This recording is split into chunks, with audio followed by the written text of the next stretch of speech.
मागे जे kidney racket झालं होतं याच्यामध्ये सुद्धा तावरे होते.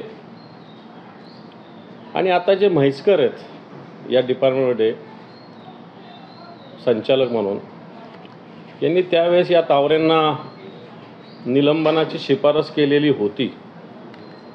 परंतु माझं स्पष्ट म्हणणं की त्या सौरभ विजय नावाचे जे अधिकारी त्या विभागात होते त्यांनी या विषयावर कोणताही निर्णय घेतला नाही. टेम्पररी कागदोपत्री निर्णय घेतला, परंतु काम डॉक्टर तावरेच करत होते.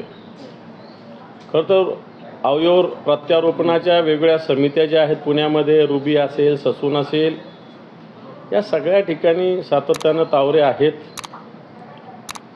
आणि सगळ्यात महत्त्वाचं, काही जणांनी आरोप केले, मागच्या काळामध्ये या खात्याचा कारभार गिरीश महाजन आणि सचिव अश्विनी जोशी, वैद्यकीय शिक्षण विभागाच्या सचिव असताना, माझ्या माहितीनुसार, पुढचं तुम्ही तपासा, जे राज्यामध्ये 16 MC आहेत, मेडिकल कॉलेज आहेत, इथले जे डीन किंवा अधीक्षक आहेत, या सगळ्या 16च्या 16 लोकांच्या बदल्याची शिफारस वैद्यकीय शिक्षण विभागातून तत्कालीन सचिव अश्विनी जोशी आणि गिरीश महाजन मंत्री, माझी माहिती आहे की या 16च्या 16 लोकांच्या बदल्या करण्याचं एक या विभागाकडून मुख्यमंत्र्यांकडं संचिका गेलेली.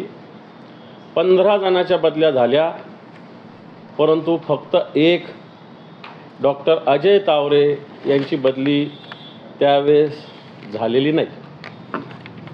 आता ही का झालेली नाही, याला कारणीभूत कोण, याच्या मागे अनेक कारणं आहेत, असतील, परंतु आत्ता पुराव्याभावी मी काही त्याच्यावर बोलणार नाही.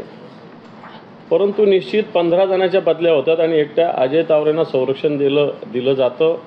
हा एक महत्त्वाचा विषय या सगळ्या प्रकरणात आहे. आता जी समिती नेमली त्याचं जर मी पहिल्याच दिवशी याच्यात ट्विट केलं होतं, पल्लवी सापळे.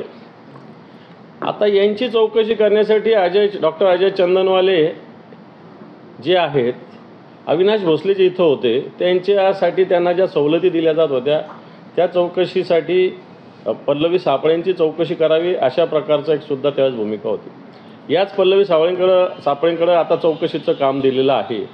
आणि खरं तर या विभागामध्ये हेच डॉक्टर अजय चंदनवाले, पल्लवी सापळे, अजय तावरे असे 4-5 लोक वेगळ्या समितीच्या मध्ये असतात आणि वेगवेगळ्या पद्धतीनं स्वतःला पाहिजे तशा पद्धतीनं या सगळ्या बाबी करून घेत असतात.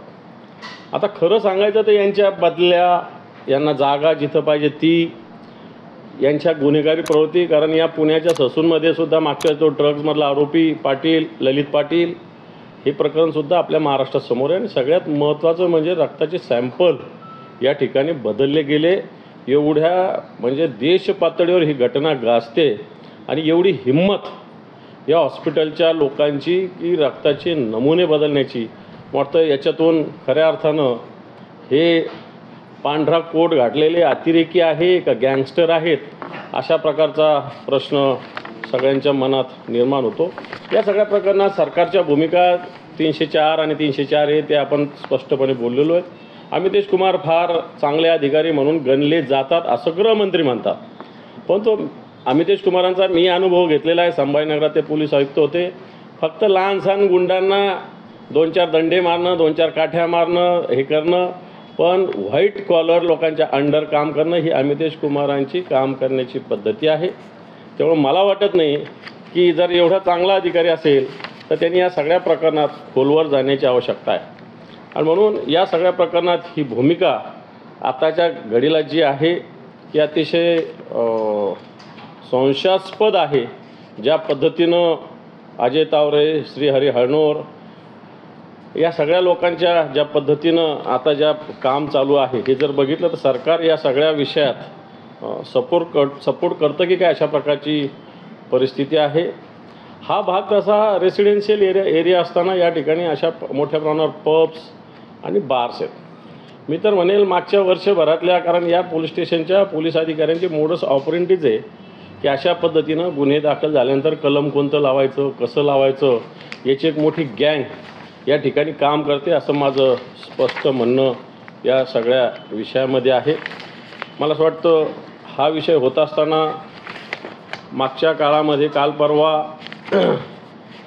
काल एक संभाजीनगरात एका शेतकऱ्यांनी आत्महत्या केली आणि ही आत्महत्या केली असताना सरकारने अशा पद्धतीनं म्हटलेलं आहे की शेतकऱ्याचं सिबिल तपासलं जाणार नाही, अशा पद्धतीनं सिबिल जो तपासेल त्या बँक मॅनेजरवर कारवाई होईल.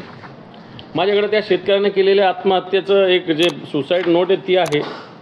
रोहित मला माफ कर, मला हिंमत राहिली नाही, एकरभर विकून टाका, लोकांचे पैसे देऊन टाका, म्हणजे हे तुम्हाला मी पत्र पाठवतो. याच्यात हाईट म्हणजे या शेतकऱ्याला कर्ज मंजूर झालेलं नव्हतं, याचं प्रपोजल होतं, परंतु याची प्रॉपर्टी मॉर्गेज बँकेनं करून घेतलेली, इंडियन बँक नावाची बँक आहे, मॉर्गेज करून घेतली. त्याच्या सातबाऱ्यावर तशा पद्धतीनं नोंदसुद्धा झाली. पिंपळखुटा नावाचं हे गाव आहे. मी काय सांगतो की या घटना ही पुण्याची घटना आपण लक्षात घेतो, तशा यासुद्धा घटना होतात. कारण सरकार आत्महत्येशी बोलत असताना शेतकऱ्यांनी गहाण ठेवलेल्या कर्जाचे पैसे बँक देत नसल्यामुळे त्यांनी आत्महत्या केली. एकतर त्यांनी कर्ज द्या सांगितलं होतं, कर्ज नसेल दिलं तर मी मॉर्गेज केलेलं ते सगळं मला काढून द्या, अशा प्रकारचं त्यांचं म्हणणं होतं. त्यामुळं या बँक मॅनेजरवर सरकारने कारवाई केली पाहिजे. अशा प्रकारचे जे बँक मॅनेजर सिबिल तपासून शेतकऱ्यांना कर्ज देण्याचा प्रकार करत आहे यांच्यावर कारवाई होण्याची आवश्यकता आहे. कारण मागच्या 4-5 महिन्यात 1 जानेवारीपासून मराठवाड्यामध्ये